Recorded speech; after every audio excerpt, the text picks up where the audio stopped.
3 নম্বর যাবা? আচ্ছা, আপনি তো ওইদিকেই যাবেন, একসাথে যাই। অপরিচিত কারোর সঙ্গে আমি উঠি না। আর বাবা, এখানে তো রিক্সা পাওয়া যাচ্ছে না, আমরা একই দিকে যাচ্ছি, আপনাকে 5 নম্বর নামিয়ে দিয়ে আমি 3 নম্বর চলে যাবো। না থাক। থাকেন আপনি। না মামা, যাও। না না না না দাঁড়ান। যারা মেঘ আটকে রাখে বন্দরে তাদের আজ কম করেছে পানি। দুহাতে যতই ওরা অন্ধরে, তোমাকে আমিও কিছু দেব। যারা মেঘ আটকে রাখে বন্দরে তাদের আজ বৃষ্টিতে ফসা। কপালে ছুঁয়ে যেত অন্ধরে, আমাকে তুমিও কিছু দেবে। আপনার লেখা? বাহ, কবিতাও লেখেন? আরে না না না, আমার লেখা না, কলকাতার একসময় বিখ্যাত কবি শ্রীজাতের লেখা। আমি অবশ্য মাঝে কয়েক লাইন বাদ দিয়েছি। না বাড়ানো। আপনারা এখানে নামলেন? বৃষ্টি তো থেমেই গেছে, বাকিটা হেঁটেই যাই। এটা হচ্ছে আমার ভিজিটিং কার্ড।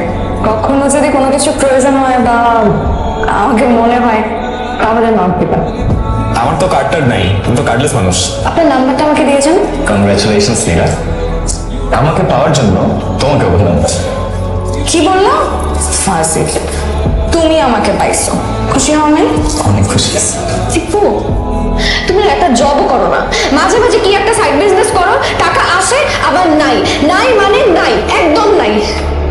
তারপর তুমি ফোন বন্ধ করে 4-5 দিনের জন্য তোমার ফ্রেন্ডদের সাথে ট্যুরে চলে যাও। আমি তোমাকে ফোনে পাই না, তুমি কোথায় আসো, কি করতেছো, আমি কিচ্ছু জানি না, কিচ্ছু জানি না। আর চিটিং অন মি? আমি সব ঠিক করে ফেলছি। কি ঠিক করবা? কি ঠিক করবা? যখন কিছু জিজ্ঞেস করি বলো ঠিক করবা, ঠিক করবা, ঠিক করবা, কি ঠিক করবা?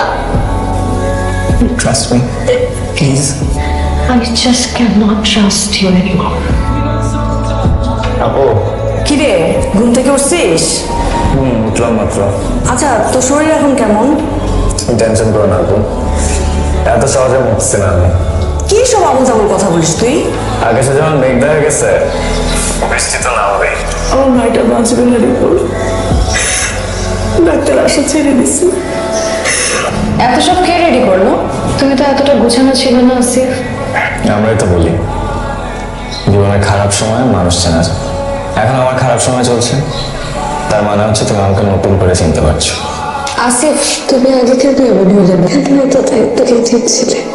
মানুষ জীবনে 2টা জায়গা থেকে সবচেয়ে বেশি শেখে, একটা হচ্ছে বাবা মা, একটা হচ্ছে সময়।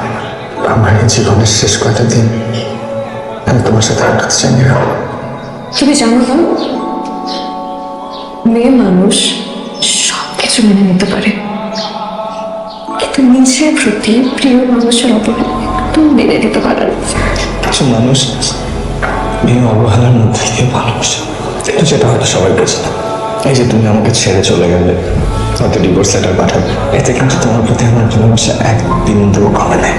কারণ তাই যদি হতো, আমি আমার জীবনের শেষ দিনগুলি তোমার সাথে কাটাতে চাইলাম, আর তুমিও আসতে না। আমি তোমাকে ভালোবাসি নীরা। নীরা, আমি কি তোমার শাড়ি পরার অপূর্ব মুখটা আর কোনোদিন দেখবো না? এই পৃথিবীর এত সুন্দর জ্যোৎস্না আর কোনোদিন দেখবো না? চাঁদ দেখবো না? এই যে অপূর্ব বৃষ্টি, যে বৃষ্টি উঠছে তোমার আমার পরিচয়, যে বৃষ্টির কাটা আমার তোমার কাছে আসে, সেই বৃষ্টিতে কি কোনোদিন ভিজবো না? আর এই বছরের প্রথম বৃষ্টিটাকে আমি তোমার সাথে দেখতে পারবো? আসিফ, এখানে থাকতে চাই না নি, বাসায় যেতে চাই। অ্যাক্সিসলের গন্ধে আমি তোমার গন্ধ পাই না। যে কটা দিন বাঁচি আমার তোমার গন্ধ লাগবে না, ওটা আমার সবচেয়ে বড় মেডিসিন। কয়েকদিন পরে বছরের প্রথম বৃষ্টি হবে, তুমি আর আমি একসাথে বৃষ্টি দেখবো। হ্যাঁ।